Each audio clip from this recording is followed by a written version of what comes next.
ఎంతో tasty restaurant style కాజు kebab అండి. ఎంతో బాగా కుదురుతుంది. చాల్లే ఆ పక్క నువ్వు పెద్ద చెఫ్ అనుకుంటున్నావా ఏంటి? నీ స్టైల్‌లో నువ్వు చేసి రెస్టారెంట్ స్టైల్ అంటున్నావేంటి?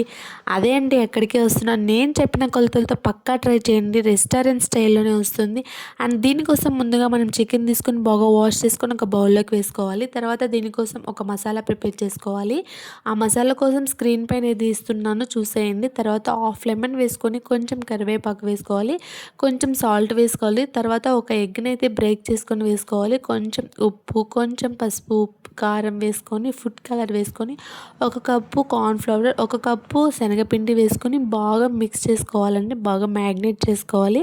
మీకు ఎంత టైం ఉంటే అంత టైం వరకు బాగా కలిపి పక్కన పెట్టుకోండి. నేనైతే 3 అవర్స్ పాటు పక్కన పెట్టేసాను. తర్వాత సన్నగా కట్ చేసి పెట్టుకున్న మనం కాజును దబ్బలుగా కట్ చేసుకొని ఇందులోకి వేసుకోవాలి. తర్వాత ఆయిల్ పెట్టేసి హీట్ అయిన తర్వాత ఒక్కొక్క కాజును చికెన్ ముక్కలకు మడతపెట్టి ఇలా ఆయిల్లోకి అయితే డిప్ చేసుకోవాలి. గోల్డెన్ కలర్ వచ్చేదాకా నురుగు అంతా పోయేదాకా 10 మినిట్స్ పాటు చికెన్ అయితే కదపకూడదండి. అలాగా క్రిస్పీగా వస్తుంది. ఎంతో టేస్టీ కాజు కబాబ్ అయితే నాకు రెస్టారెంట్ ఫీలే వచ్చింది. నిజం చెప్తున్నాను. ఫస్ట్ టైమే ట్రై చేసా. చాలా అంటే చాలా టేస్టీగా వచ్చింది. అండ్ కలర్ఫుల్గా కూడా ఉంది కదా, చూస్తుంటే తినాలనిపించింది. ఈలోపు వీడియోకి చిన్న లైక్ అయితే ఇచ్చేసేయండి.